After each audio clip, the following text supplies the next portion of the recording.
అమర్, నీకు తెలుసా, నిన్న ఎవరో మా ఇంట్లో నన్ను భయపెట్టారు. షాక్ మీద షాక్. ఆయనేమో ఊరు వెళ్తానని తిరిగొచ్చారు. అదొక పెద్ద షాక్. అవును, అసలు నిన్న నువ్వు మా ఇంటికి ఎందుకు వచ్చినట్టు? అది అది ఊరికే.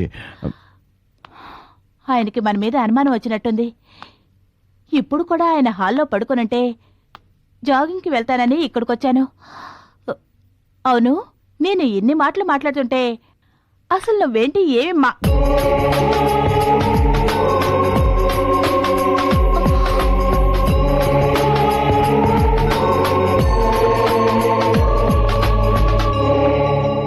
నిన్ను గుడ్డిగా ప్రేమించి నమ్మినందుకు గట్టిగానే గుణపాఠం చెప్పావు.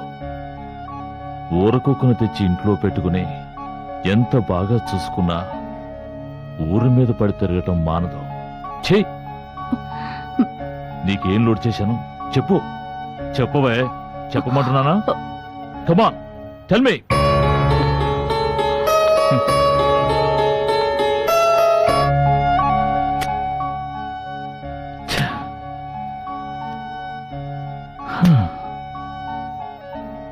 వీడు నీకు అంత బాగా నచ్చాడా? నాకే ద్రోహం తలపెట్టేంతగా నచ్చాడు కదూ?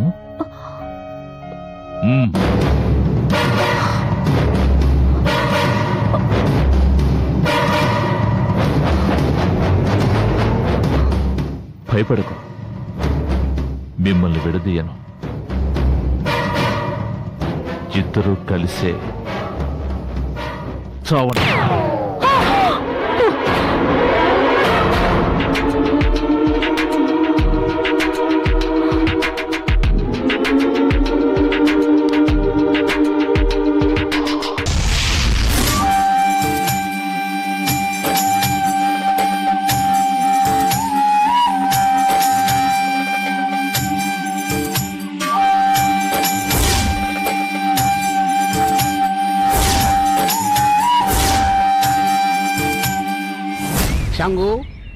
సహోదరా, నర్మద నా సాయాన్ని నిరాకరించి ఆపదల పాలైంది.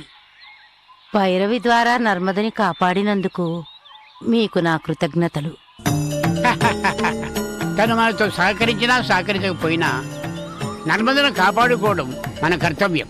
తండ్రి, మాంత్రికుని శిష్యుడు నర్మదని యక్షునికి బలి ఇచ్చి మన శక్తిని నిర్వీర్యం చేసి పూర్ణిమ ఆత్మని అపహరించాలి అనే పన్నాగంలో ఉన్నాడు. మాంత్రికుని అంతం చేయగల శక్తి ఉన్న నర్మద జాతకం ఇప్పుడు మాంత్రికుడి శిష్యుడి చేతిలో ఉంది. నర్మద మన సహాయాన్ని నిరాకరిస్తున్న ఈ సమయంలో వాడు నర్మదను తనకు అనుకూలంగా మార్చుకుంటాడేమోనని నాకు భయంగా ఉంది. భయపడకు, బుద్ధి కర్మానుసారుని. నర్మద కొన్ని రోజులు కష్టపడాల్సి ఉంది, అందుకే నీ సహాయాన్ని నిరాకరిస్తోంది. నర్మదకి తనకున్న అపూర్వ శక్తి గురించి త్వరలోనే తెలుస్తుంది. ఆ తర్వాత తన కర్తవ్యం ఏమిటో ఆమెకే తెలుస్తుంది. అప్పుడు తిరిగి దైవ సహాయాన్ని అర్థిస్తుంది. కాలనేత్రుడు అంతవరకు నర్మదని వదిలిపెడతాడా? కాలనేత్రుడు పూర్ణిమ ఆత్మని వెతికే ప్రయత్నం ప్రారంభించాడు. వాడు నర్మద జోలికి రాకుండా ఉండాలంటే ఒకే ఒక మార్గం ఉంది. పూర్ణిమ ఆత్మ ఉన్న ప్రతిమని కాలనేత్రుడికి అందేటట్లు చేయడమే. పూర్ణిమ ఆత్మని ఆ మాంత్రికుడి వశం చేస్తే ఇన్నాళ్ళు మనం పడ్డ శ్రమంతా వృధా కాదా? ప్రతిమనే ఇస్తున్నాం, ప్రతిమలో బంధించబడిన ఆత్మని విడుదల చేస్తున్నాం, అంతేగా తండ్రి? అవును, రండి.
శంకరా,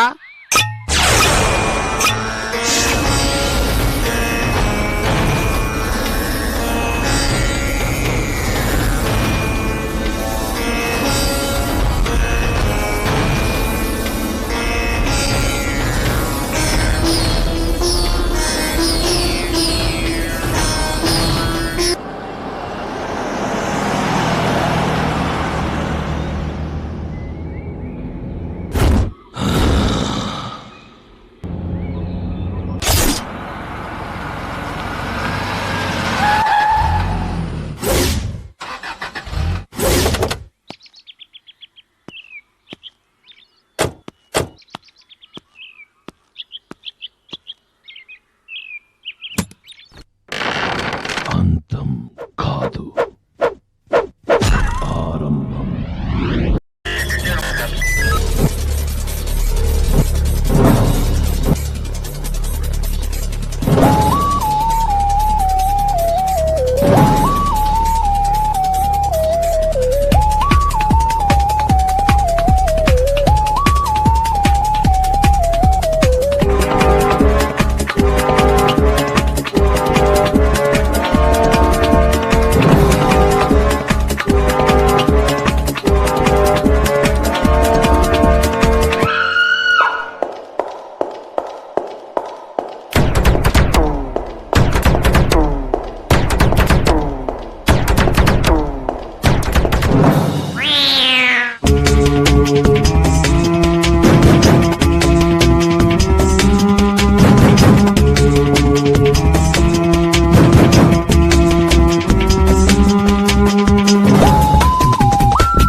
If you enjoyed this video, kindly like, share, comment, and for further our interesting videos, subscribe our channel below.